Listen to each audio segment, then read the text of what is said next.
Good morning, and welcome to the third annual Around the World Conference. This online conference is hosted by the Kuhl Institute for Advanced Study, which supports social science, arts, and humanities research at the University of Alberta.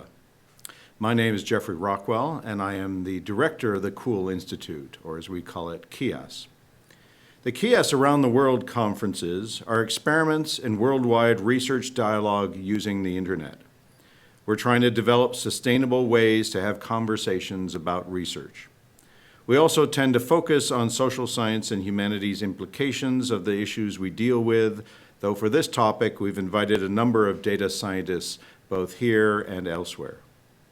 This year, the topic is big data. Today, over the next 12 hours or so, we will hear from scholars from Australia, Belgium, Brazil, Canada, China, Germany, Ireland, Israel, Italy, Japan, Nigeria, and the United States. Some of the talks have been pre-recorded, but most will be streamed live. I know everyone who is speaking would love to hear from you if you have questions and want to follow up personally with them by sending them an email or something. By way of introduction, I want to say a few words about big data in the humanities, which is the field that I come from.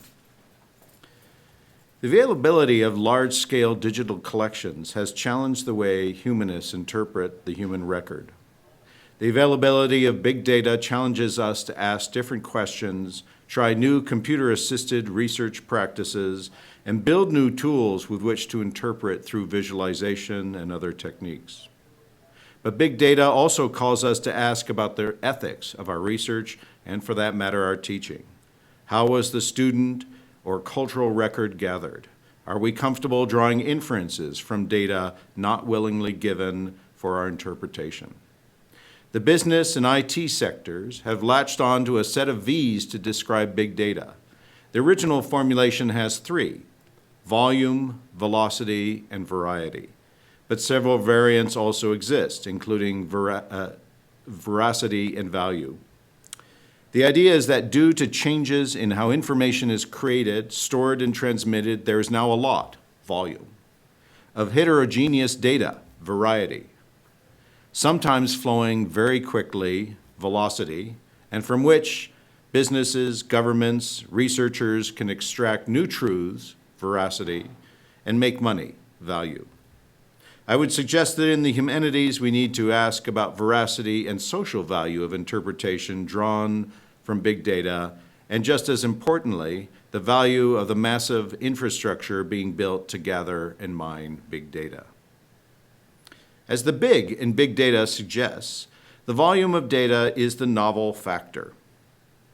But that doesn't mean that there is a precise size after which some data is big. In the humanities, it is more a matter of size provoking a change in how you handle the data and interpret it. For computer scientists, the interesting thing about big is how you have to design new types of infrastructure and algorithms to handle the terabytes, exabytes, petabytes. For the humanists, the challenge of big data is what to do with more information than you can reasonably read or sample. Big data is when we are challenged to change our interpretive practices, both to handle the data available in massive cultural collections or to understand the hermeneutical assumptions of the analytical tools that we're being presented with. This is not a new problem, which is, of course, a very humanistic way of answering or dealing with any new issue. The humanities have pushed the boundaries of the scale and types of data that can be handled by computing since Father Bouza's Index Thomisticus project challenged IBM in the 1950s to imagine the possibilities of language engineering on a scale they thought impossible. A decade later, the French Institut National de la Langue Française started development of what they called a grand corpus of centuries of French literature. For humanists, this and similar projects like the Thesaurus Linguae Graecae produced some of the first comprehensive text bases available for study. More recently, projects like Google Books and the academic mirror, if you will, the HathiTrust, and the Internet Archive are making truly large-scale literary, historical, and linguistic corpora available for research. The challenge lies in imagining the new types of questions we can ask of corpora so large we couldn't possibly read them closely. Franco Moretti recently coined the term distant reading to distinguish what he was doing from close reading, but also to suggest metaphorically that with lots of data, we have to learn to step back a distance to get a view of the whole. When the quantity of data is too big to humanly read, you need different practices to understand the whole, and that change in practices also changes the what you interpret and the how you interpret. Insofar as a theory is a view of the whole, with big data you need a different type of theoretical gaze, not just a scaled-up version of the old one. Some would suggest that it isn't a theory at all when you let the data drive the science, when massive amounts of data allow correlations to be computed without prior hypotheses or theoretical models. Moretti doesn't just suggest that we need to develop new supplementary forms of reading. In an essay titled "The End of the Beginning," he goes on to assert that we have more than enough literary interpretation and that it is time to stop interpreting and to start explaining. Here is where I part ways with Moretti and side with Liberace, who famously said, "Too much of a good thing is wonderful. While there may be too much interpretation, it's a good and intimately human thing, and that's the wonder. Like thinking, interpreting defines us as human." Another good thing, of which we can't have too much, is dialogue. Today, we will have a structured dialogue that spans time zones and continents on big data. This will be streamed and then archived here at aroundtheworld.ualberta.ca. I stress that it is going to be archived. We will be taking the video, we will be splitting it and wrapping it with titles and so on, and we'll be putting it up and archiving it here. So if you miss anything, and I expect most people will not stick it through the full 12 hours, if you miss anything, you're more than welcome to come back and to review the talks that you might have wanted to listen to. So please come back, and for that matter, come back and look at the archives of our previous Around the World conferences. There is also a parallel conversation that can take place on Twitter and other social media.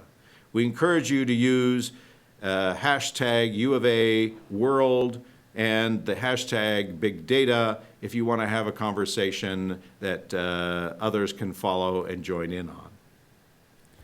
Before we turn to our first panel, I would like to thank some of the people who have worked long and hard to make this happen. I'd like to begin by thanking Kirsten Uskalo, who has been the project manager for this and has been working for months trying to bring together a really rich schedule of people representing different voices and different perspectives. Claire Peters, Grant Wang, Adam Dombovari, Oliver Rossier, Michael Verdon, Angus Findlay, Larry Grossfield, Kamal Ranawira, Marianne Krajicek, and Emily Saint-Hilaire have also helped in many ways with the technical setup, preparing posters, web design, and so on. Of course, the people I really need to thank is also the speakers, those who have prepared talks for pre-record and those who are preparing now to go on later in the day. I'm now going to talk a little bit about our first panel and introduce them, and then we will probably take a short break and then stream the first panel. Our first panel comes to us from Belgium, where Bettina Berendt, Jess Davis, Matthias Verbeek will talk about big data revolution beyond the hype. Bettina Berendt and Jess Davis are professors at the DTAI group at the Department of Computer Science at KU Leuven, Belgium. Matthias Verbeek is a data innovation scientist at Cirrus, the collective center of the Belgian technological industry. He did his PhD at DTAI and now collaborates with DTAI through industry-driven research projects. As this is a pre-recorded panel, the speakers have encouraged me to encourage you to send them emails, to engage them in dialogue, to tweet, to contact them if you have questions and want to continue the conversation. So at this point, we are going to take a brief pause, and then we will engage and enjoy the first panel from Belgium. Thank you very much from Edmonton, Alberta, Canada.